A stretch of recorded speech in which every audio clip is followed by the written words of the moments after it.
Ever feel like you're kind of stuck in this loop, grappling with those same old dilemmas about what to do with your life? Yeah, I know the feeling. Well, get this. Today's deep dive might just offer a fresh perspective. We're diving into Chapter 3 of the Bhagavad Gita. Oh, nice. And let me tell you, this ancient text, it's got some surprisingly relevant wisdom. Like, seriously, it's all about navigating those tricky life choices. It's true. This chapter really gets to the core of it all. Action, intention, the whole shebang. What does it mean to live a life with, actual purpose? Exactly. It all starts with Arjuna, this warrior dude, facing a major moral crisis. And where is he? Right there on the battlefield. Talk about pressure. It's intense. So he turns to Krishna, his charioteer, who, oh, by the way, also happens to be like a divine incarnation. Of course. Now, you might be thinking, okay, warriors, battlefields, what does this have to do with me? But trust me on this. This chapter, it unpacks these universal truths. We're talking action, inaction, finding clarity in the middle of all the chaos. Which, let's be honest, is something we can probably all relate to. Totally. Is taking a step back always avoiding responsibility? Or could it actually be sometimes like the smartest move? Yeah. It's a tricky one, right? This whole action versus inaction thing. Yeah. But Krishna, he makes it super clear.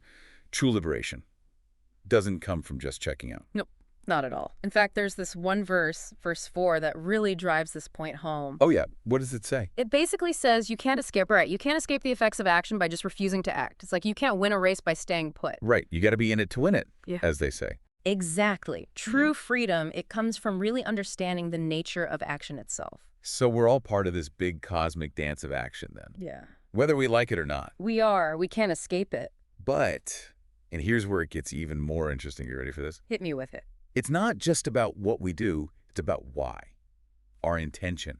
That motivation behind our actions. Yes, that's what holds the real power. That's wild. It is. And that actually brings us to one of the central concepts in this chapter, this idea of action as a form of sacrifice, or yanya. Yeah. Yanya, yeah. Now, before you go picturing, these big, elaborate rituals. Like animal sacrifices, all that. Exactly. Remember that the Gita, it's all about practical wisdom.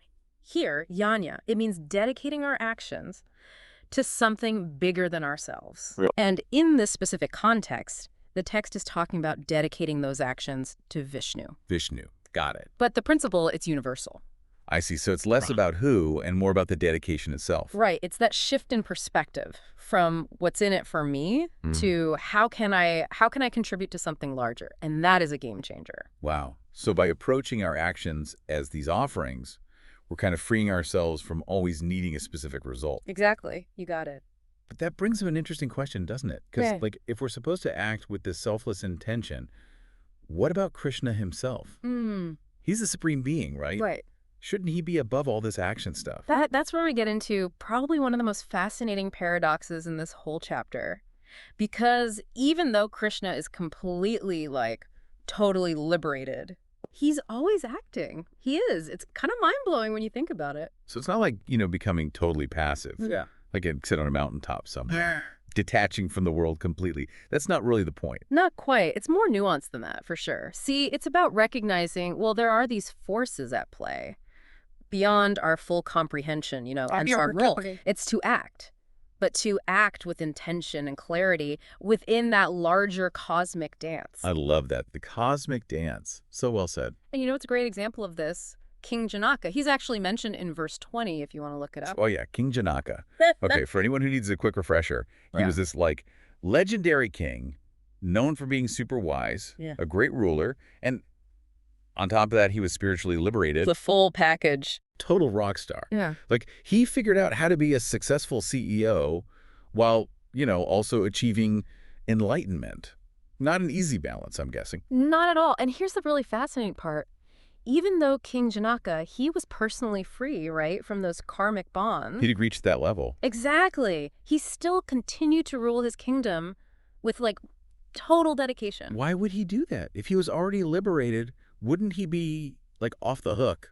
Karmically speaking, of course. It's a great question, and it shows how much we tend to link liberation with, escape. It's about getting out of doing stuff. Yeah, checking out completely. Exactly. But Janaka, he understood.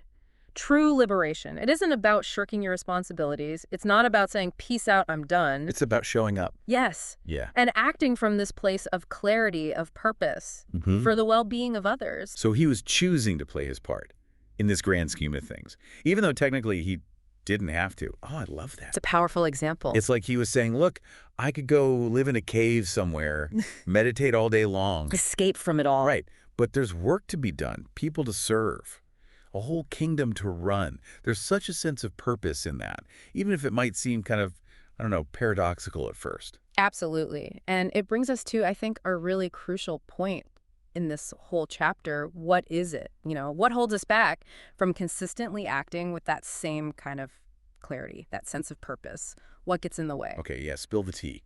What's the culprit here? Well, according to verse 37, it's lust. Whoa, hold on. Now, before everyone listening gets the wrong idea. Right. Let's unpack that a bit. We got to clarify. Because we're not just talking about, romantic desire or physical desire. This isn't like a lecture on celibacy or something. Not at all. In this context, lust, think of it more like a metaphor, a big one. Okay, so what does it really mean then? It's about craving, any kind of craving, attachment. That feeling of, I need this thing, whatever it is, and if I don't get it... Game over. Basically, that feeling of being completely consumed by wanting something, that's the lust we're talking about here. Oh, wow. Yeah, I know that voice all too well. It's a powerful voice. And it's usually not very rational. Rarely. Yeah. And, the Gita uses these super vivid analogies to illustrate how this lust, this clinging to desire, how it actually operates. What kind of analogies? Okay, so it compares lust to smoke obscuring a fire, dust covering a mirror, and even, get this, a womb, confining an unborn child. Whoa, okay. Those are some pretty intense images. I'm really curious about these. What's the deeper meaning there? Yeah. Behind the smoke, the dust, the womb, there's a lot to unpack. There is. Let's start with the smoke. Think about it. Smoke can completely obscure a fire. Oh, totally. But the fire's power, the light, the heat, it's still there. It's just hidden. Exactly, clouded over by all that smoke. Okay, I see where you're going with this. It's the same with our true nature. The Gita often describes it as being, radiant, pure, like a flame. I like that. But our desires, our attachments, all that clinging, it's like smoke. It obscures that inner radiance, makes it hard to see clearly, hard to connect with that essential part of ourselves. So someone who's totally caught up in external desires, chasing after things, always wanting more, like that smoky fire, the potential for clarity, for wisdom, it's there, but it's all clouded over by all that wanting. What about the dusty mirror analogy? That one feels super relatable too. Right. So the mirror, it represents our mind. And when it's covered in, all that dust, the dust of desires and attachments, it can't reflect reality accurately. We're looking through a distorted lens, basically. Exactly. We overreact to things. We make impulsive decisions because our perception is skewed by all that dust. We're not seeing things as they truly are. We're seeing a distorted version of reality. Yes. And the womb analogy. I have a feeling this one's not as cozy as it sounds. You got it. So the womb, as you said, it represents that state of being like totally identified with our desires to the point where we feel trapped. Confined.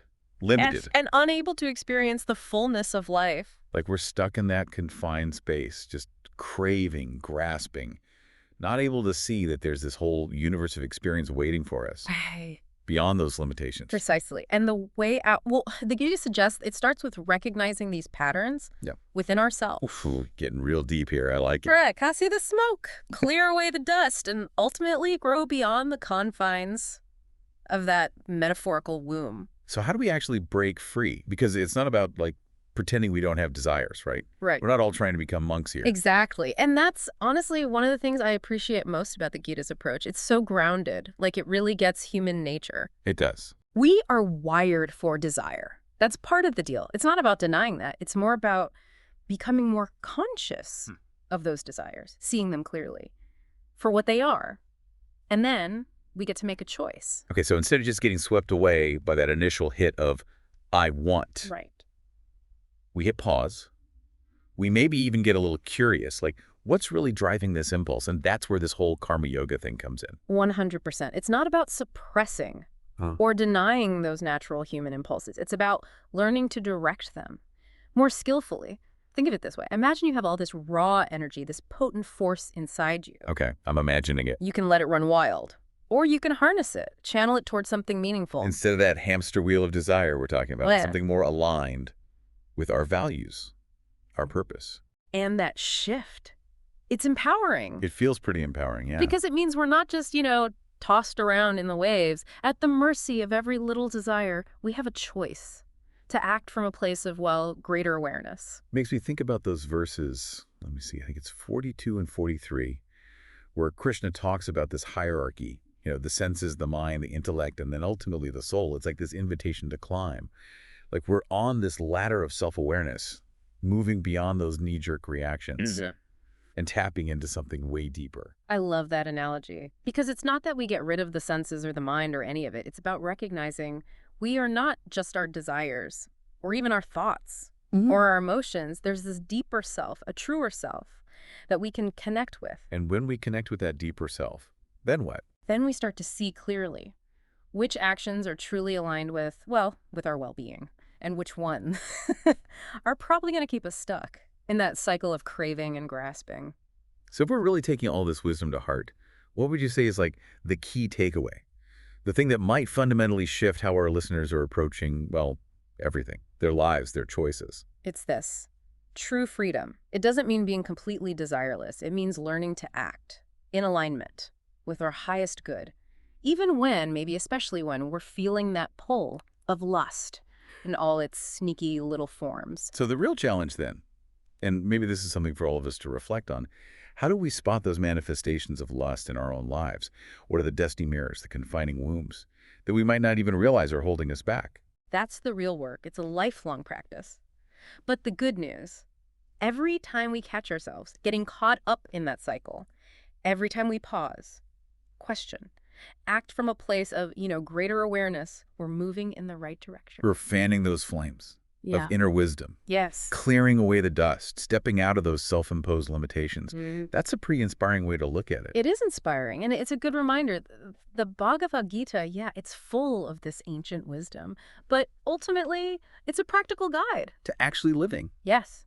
Living a more purposeful life, a more fulfilling life. It's not just about, philosophical concepts. It's about showing up in the world with more awareness, more intention, and ultimately, more freedom. I like that. More awareness. More intention, more freedom.